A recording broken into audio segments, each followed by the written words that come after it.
জিতে গেল, India series জিতে গেল। দ্বিতীয় টি-20তেই ওরা নির্ধারিত হয়ে গেল যে ইন্ডিয়া সিরিজ জিতে গেল, কারণ 2-0-তে ইন্ডিয়া এগিয়ে আছে। তার মানে লাস্ট যে টি-20 3 নাম্বার, সেটার আর কোনো গুরুত্ব বাকি রইল না, কারণ ইন্ডিয়া অলরেডি সিরিজ জিতে নিয়েছে শ্রীলঙ্কার বিপক্ষে। সাদাকে সাদা, কালোকে কালো বলিব, সাদাকে কালো কিংবা কালোকে সাদা বলিতে পারিব না। Hello viewers, it's me Rony bro, welcome to another new video. এই মাত্র শেষ হলো ইন্ডিয়া এবং শ্রীলঙ্কার মধ্যকার দ্বিতীয় টি-20 ম্যাচ। যথারীতি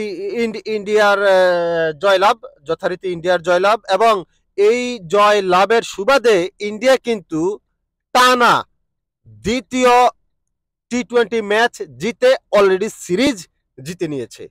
এখন 3 নাম্বার টি-20 ম্যাচটি শুধুমাত্র আনুষ্ঠানিকতা, এছাড়া আর কিছুই না, কারণ 2-0-তে ইন্ডিয়া জিতে গেল।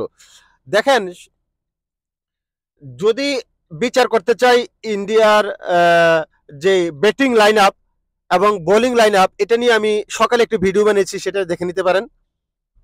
আর খেলার কথা যদি বলি, তাহলে শ্রীলঙ্কা প্রথমে ব্যাট করে যেই পুঁজি দিয়েছিল 160 রানের পুঁজি 9 উইকেটের বিনিময়, তবে বৃষ্টির কারণে এই টার্গেট গিয়ে দাঁড়িয়েছে 78 রানের। 8 ওভারে করতে হবে ইন্ডিয়াকে, যেহেতু বৃষ্টি হয়েছিল তার জন্য ডাক লুইচ পদ্ধতিতে ইন্ডিয়ার সামনে টার্গেট দিয়েছে 78 রান, এবং সেটা করতে হবে 8 ওভারে।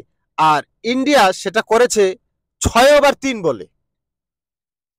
অবিশ্বাস্য, 6 ওভার 3 বলে ইন্ডিয়া অপ্রতিরোধ্য হয়ে দাঁড়িয়েছে। ইন্ডিয়ার সামনে যে দল আসছে, জাস্ট ফু দিয়ে দিচ্ছে, আর প্রতিপক্ষ উড়ে যাচ্ছে বেলুনের মতো, হাওয়ায় উড়তে উড়তে ঠিকানা হচ্ছে দূর দেশে।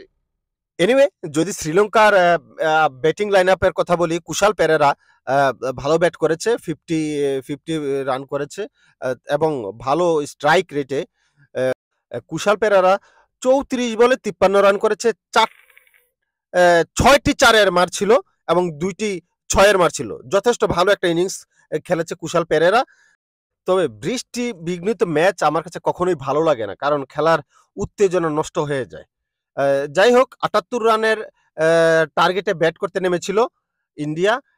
শুরুতেই উইকেটের পতন ঘটেছিল, তারপরে সেই উইকেটের পতন কিন্তু ইন্ডিয়ার অন্যান্য ব্যাটসম্যানরা আপনার কি বলে ওই রকম ফিল করেনি, কারণ তারা শুরু থেকেই জানতো যে 78 রান করতে হবে মাত্র 8 ওভারে।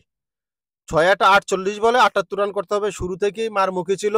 এবং কি জেসওয়াল রান করেছে 15 বলে 30। জেসওয়াল 15 বলে 30 রান করতে গিয়ে 3টা 4 এবং 2টা 6, বিশাল, খুবই খুবই ভালো স্কোর ছিল 200 স্ট্রাইক রেটে। আর যদি আমি সূর্য কুমার যাদবের কথা বলি, অসাধারণ ভাই, হ্যাঁ অসাধারণ খেলতেছে।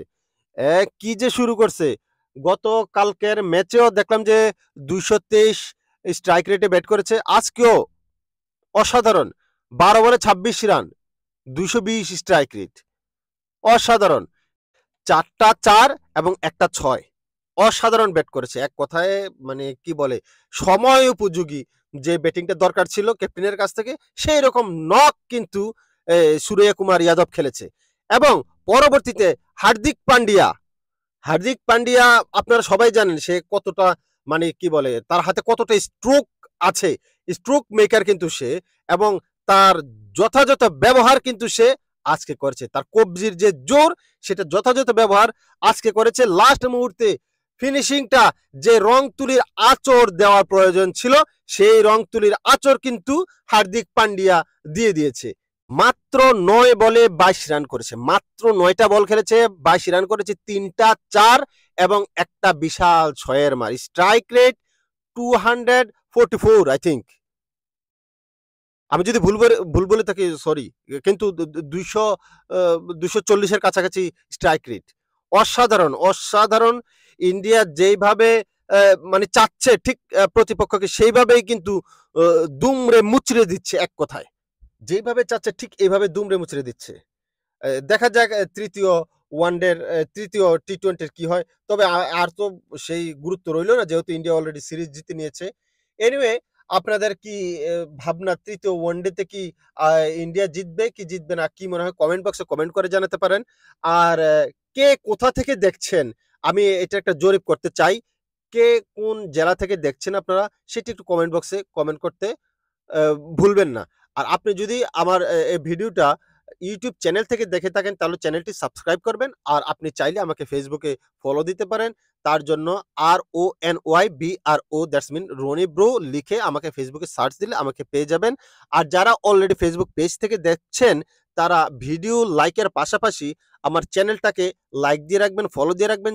এরকম অনেক সুন্দর, সুন্দর ভিডিও কিন্তু আমি তৈরি করি আপনাদের জন্য এবং আপনারা যদি ফলো দিয়ে রাখেন তাহলে নোটিফিকেশন কিন্তু আপনারা পেয়ে যাবেন। সুতরাং সবাই ভালো থাকেন, সুস্থ থাকেন এই কামনা করি। আর যেইভাবে আপনারা ভালোবাসা দিয়ে আসছেন আমাকে, আমি আসলে অনেক বেশি থ্যাঙ্কফুল আপনাদের প্রতি। অনেক, অনেক বেশি কৃতজ্ঞ। এইভাবে ভালোবাসা দিয়ে যাবেন। ভিডিওটি লাইক, কমেন্ট এবং শেয়ার করে দিবেন।